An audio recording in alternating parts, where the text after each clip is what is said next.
તો નમસ્કાર મિત્રો, સ્વાગત છે મારા નવા બ્લોગ વિડીયોની અંદર. મિત્રો આજે આપણે જવાનું છે, જે નિરાધાર લોકો હોય તેને કીટ દેવા જવાનું છે. જે હું ઈચ્છા રમું છું અલગધાણી આશ્રમ રામા મંડળ.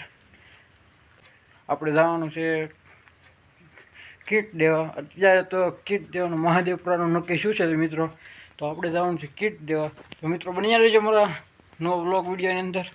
તો ચાલો મિત્રો આપણે જઈએ.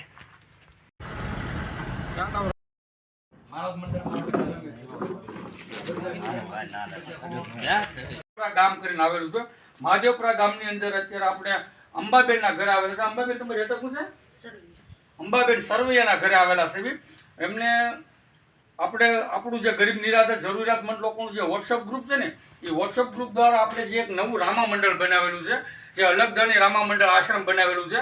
અને આપણે જે અલગધાણી રામા મંડળ આશ્રમ જે આપણે ચલાવી રહ્યા છીએ, એની અંદર આપણને જે ફૂલની તો ફૂલની પાકડી જે આપણે રમવા જાવી અને લોકો જે એની અંદર ફૂલની તો ફૂલની પાકડી આપણને આપે છે, એના અંદરથી જે ફૂલની તો ફૂલની પાકડી રામા મંડળ દ્વારા આપણે આ અંબાબેનને 3 મહિના ચાલે એટલું અંબાબેન તમને કરિયાણું અર્પણ કર્યું છે. તમને આ 3 મહિના ચાલે એટલું કરિયાણું અમારું રામા મંડળ આશ્રમ દ્વારા તમને અર્પણ કરવા માંગુ. તમે રાજી છો? તમે એને કેવા આશીર્વાદ આપજો? રામદેવપુર બાપા હવને કરવું આપશે. ખૂબ ખૂબ તમારો બધાનો આભાર. હું વિક્રમભાઈ બોલી નથી શકતી ભાઈ. શું થાય બાપા? મને એમ થાય તો છોકરી મારી કેવી હાલત છે એમ થાય ભાઈ. પણ એ તો ઉપરવાળાએ આપણે થોડી કરમની હોય, કરમ આપણને ભોગવવાને કીધા હોય તો આપણે કરમ ભોગવવી. બરોબર ટીક અમે આપી છે. બરોબર, તમે રોવો નહીં. રોવે ફાયદો નહીં. બાકી તમારે જે મદદની જરૂરિયાત હોય ને એ કયો તમારે. તમારે જે મદદની જરૂરિયાત હોય ને એ કયો. રોવો નહીં તમે. તમારે શું બીજી મદદની જરૂરિયાત છે? અને આ લોકો જે રામા મંડળ જે આશ્રમ ચલાવી રહ્યા છે એને તમને 3 મહિના ચાલે એટલું કરિયાણું અર્પણ કર્યું. રાજી છો ને તમને આ બધું મળ્યું? હે, એને કેવા આશીર્વાદ આપશો? રામદેવપુર બાપા હવને હારાવાના કરશે ભાઈ. ને અમને દેહ એનું તો ડબલ કરશે. હું તો એમ જ કહું. બાકી બીજી કઈ મદદની જરૂરિયાત હોય તો કયો. બીજું તમારે શું શું મદદની જરૂરિયાત? દર્શક મિત્રોની વાત કરું કે આ બેન છે ને બે આંખે દેખાતું નથી, અને એમના ઘરવાળા છે ને એને એક આંખે નથી દેખાતું, એટલે ટોયલેટ બાથરૂમ જવામાં થોડીક અગવડતા પડે છે. તો દર્શક મિત્રોને મારી નમ્ર વિનંતી હું કરું છું કે ટોયલેટ બાથરૂમ બનાવવા માટે થોડીક મદદની જરૂરિયાત છે. તો આ બેનને આપણે અહીંયા ઘરે એક ટોયલેટ બાથરૂમ બનાવી દેવી ને, તો જેથી કરીને બહારના જે ધક્કા ખાઈ રહ્યા છે ને બહાર જાય ને તો હાલીને જતા હોય તો વોશિંતાની ગાય આવીને તો ઢીક મારીને પાડી દે છે. કારણ કે બેનનું શરીર શું ને બેઠાડું જીવન છે, જબરું થઈ ગયેલું છે અને પડી જાય છે અવારનવાર. તો દર્શક મિત્રોને નમ્ર વિનંતી કરું, ફૂલની તો ફૂલની પાકડી મદદ કરો, જેથી કરીને આ બેનને ટોયલેટ બાથરૂમ બની જાય. જય હિન્દ, જય ભારત, જય દ્વારકાધીશ. અલગધાણી રામા મંડળ આશ્રમ આપણે બનાવ્યું છે. એ રામા મંડળ બનાવ્યું છે ને, એ રામા મંડળ અત્યારે 6 અને 8 એટલે 2 અને 8 પેરી રમી ચૂક્યા છે. 8 પેરી રમી ચૂક્યા છે ને હજી અમારે વધુમાં વધુ જો તમારે રમાડવાની ઈચ્છા હોય તો તમે અમારો કોન્ટેક્ટ કરી શકો છો. સ્ક્રીન પર નંબર આપેલો છે, એ નંબર પર તમે કોન્ટેક્ટ કરી શકો છો.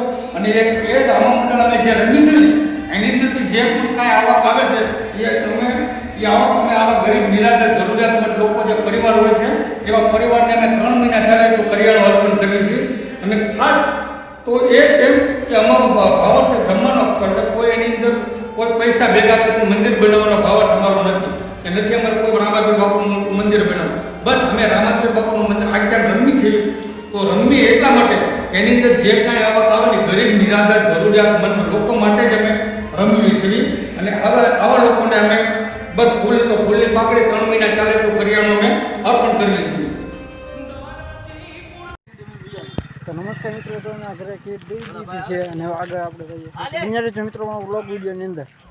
તો મિત્રો જો આપણે કીટ દેવાની હતી તે કીટ દઈને વ્યવસ્થિત ને અત્યારે હું પગી જશે ફૂલસર. આપણે અત્યારે સંતોષભાઈ ઉતર નાખ્યા છે, હવે જ આવશું ઘરે. તો ચાલો મિત્રો ઘરે જઈએ આપણે. તો નમસ્કાર મિત્રો, અત્યારે આપણે જવાનું છે એક રામા મંદિરમાં. ઈચ્છા છે અમારા સંબંધીની વાલે, જેનું ક્યાં હતું તો આપણે ચાલો મિત્રો આજે જવાનું છે રામા મંદિરમાં.